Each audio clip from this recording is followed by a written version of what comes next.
everybody, my name is Traci Chen and welcome back to my channel. Today we're going to talk about the top 3 reasons why Australian visas can be rejected or refused. For those of you who don't know me, I'm the principal lawyer at Mason Chen Law Group.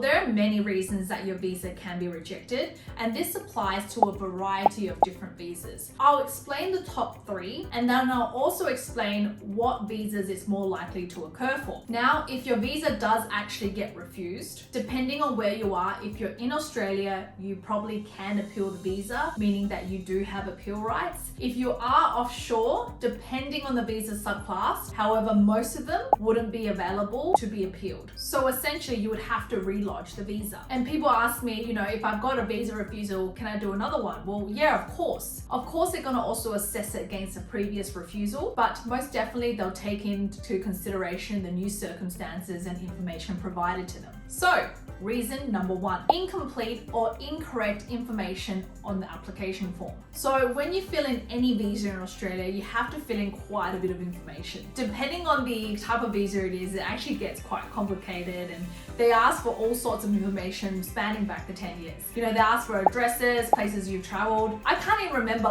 my address from 2 years ago, let alone 10 years ago. However, it's very important that you do fill it in, because once you've filled in the application and you tick yes to all the questions at the end, you are actually agreeing that you have actually provided all the incorrect information to the department. You've basically attested to it when you're, ticking everything and acknowledging it. And sometimes these things can come undone. So for example, if you have written on there all your past addresses and your partner has also filled in an application form, and at some point these addresses or something doesn't add up, that to the department could be an incorrect or incomplete application, and you could get refused for that. So it's really important that you fill in all the correct information to the best of your knowledge. Now, I do think that they do understand you can't provide all the information because you can't remember. If that's the case, don't be afraid to, upload a statement just saying that you can't remember, your address from, 9 years ago or something like that. Just at least declaring something is better than not declaring, because it could come across to them that you're doing it for the wrong reasons, like you didn't want to tell them about it. The other thing is that this could come across as incorrect, false, misleading information. So I had a client who filled in an application form a couple of years ago now. It was actually for a business visa, so it was a little bit different. And when they filled in the forms, there was something about, have you actually committed any offenses? And the client actually ticked no. And at the time, she didn't know. Then what happened is they went to do their police checks, which is a part of many Australian visas. You need to provide your police check. And in that police check, her criminal record actually showed offense from a very long time ago, something like 1997. And this may have occurred in, 2015 or 2016. So it was something that was almost 20 years ago. And she provided that information to the department, and the department came back and asked her to explain the situation. They weren't too satisfied with her explanation, so they actually came back and gave her a refusal. Now, in this circumstance, I do think it's actually a little bit unfair, because I think in this case, she genuinely forgot. Honestly, it was 20 years ago. I can't even remember what I did 2 days ago sometimes. When you're busy, life goes on. She had 4 children during that time. I don't think it was completely fair. However, her and her entire family got a visa refusal because in terms of character, if one fails, all fails kind of thing. And I'll do another separate video on that one day. Again, I don't agree with that decision. I believe that if she explained herself well, it should have been accepted, but it was refused. Now, she came to me a couple years later and we actually relodged the whole application again. And in the application, we provided everything and we wrote from the beginning, we ticked yes, we've been convicted, and all of this stuff, and explained it, provided statements. It was a long time ago. It was a very minor offense as well. And later on, the application was actually approved. So it just goes to show how important it is to actually declare everything correctly. Because for example, what it looks like to the department is that you tried to hide that information. You tried to provide misleading information or false information. So that's just an example of how incorrect or incomplete application can go completely wrong. Now, Now, this also applies to the documents that you actually upload. So for example, if you forget to upload a document, most of the time they will, give you time, they'll remind you and all of that. But there was a period where they just weren't putting up with that. And if you didn't have the documents uploaded at the time, they would refuse it. There is some things that they do allow. So for example, police checks and stuff like that, they understand that does take time. But again, it depends on the type of visa. If, for example, you're applying for a temporary graduate 485 visa, but for example, if you had to provide a police certificate and the department asked you once, reminded you, sent you the request and you didn't upload it, the second time around you could just get a refusal if you don't respond or provide something within the 28 days or usually the time that they give you. So I can't stress enough how important it is to have everything that is at least required at the time of application. We as lawyers and agents, we do understand what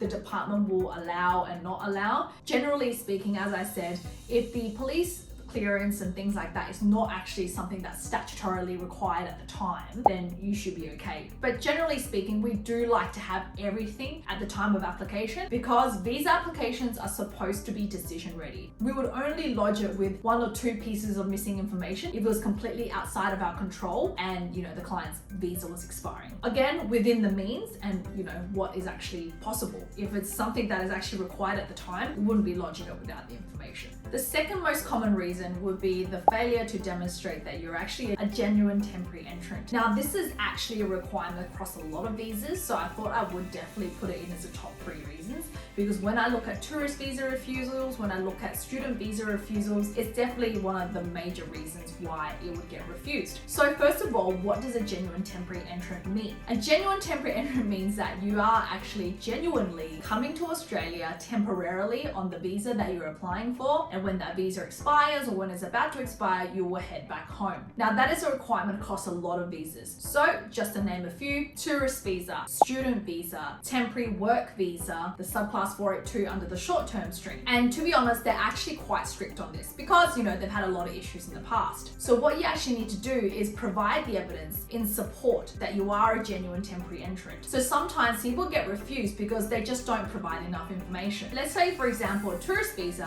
one of the requirements is to demonstrate that you have a reason to return home, because a lot of people travel to Australia and then they never go back, and that happens because a lot of people want to live in Australia. So you would need to attach evidence and documentation to support this. So for example, one of my aunties from China wanted to travel to Australia for a holiday. Now, my auntie is actually quite as well established in China. She has properties, she has a job, her children are in China, her husband is in China, she has everything there. On top of filling out her application correctly, I would provide the evidence. For example, I would provide her certificate of title for her assets for her property. I get all that translated and attach that to the application. I'll also get a copy of her bank statement showing her funds, because if she has, quite good money in China, why would she want to stay here? She'd want to go back to all her assets and money there in China. Sometimes you could even attach evidence of ownership of the car, her marriage certificate, birth certificate of her children to show that she would definitely go back to her family in China. And for example, her employment contract, the bank statement showing her regular salary payments. All of that is just super important. If she has a stable job in China that does pay well, they can see over the last 6 months that she's been consistently receiving salary in her bank. That's also very good evidence. So that's an example of how you can explain that you're a genuine temporary entrant. If she has submitted an application and she didn't provide any of that documentation, and maybe she just provided her marriage certificate and birth certificate of her children, it's just not enough information. So therefore, she hasn't demonstrated that she's a genuine temporary entrant. Again, the key thing they look for is just that you've got assets at home, you've got a job, you've got a reason to return. The same goes for student visas. So the whole point of a student visa is that you come to Australia to study and then you go back home. That is the whole point of an Australian student visa. We all know that, some people come to Australia, they love it here, then they end up changing their minds, and we look for, permanent visa pathways. But at the time you are, making a visa application to come study in Australia, the case officer wants to see that you are here to study temporarily. That's it. So it's really important to demonstrate your strong ties back home. That comes in the form of a statement. So it's really important what you do, write in there. I've seen some refusals come through where they said that the information that they wrote on the statement doesn't actually align with what's really happening in real life to them when they look at other supporting evidence. So it's just really important. With genuine temporary entrance statements for student visas, I would definitely be getting someone to help you with that. It's definitely very clear what the case officers are actually looking for there. And the last one is failure to meet the health requirement. So in Australia, for all Australian visas, it's very important that you meet the health criteria. So basically, in short, you do need to be healthy. Depending on the type of visa that it is, so temporary visas, it's a little bit easier. You know, if you do have some health issues, you know, it should be okay. However, for the more permanent ones, or, you know, some other temporary work visas, the health criteria is super important, because what they look at there is obviously the financial strain and burden on the Australian healthcare system in the future. So I actually had a client who was applying for a business visa, and we did the visa actually, you know, a couple of years ago.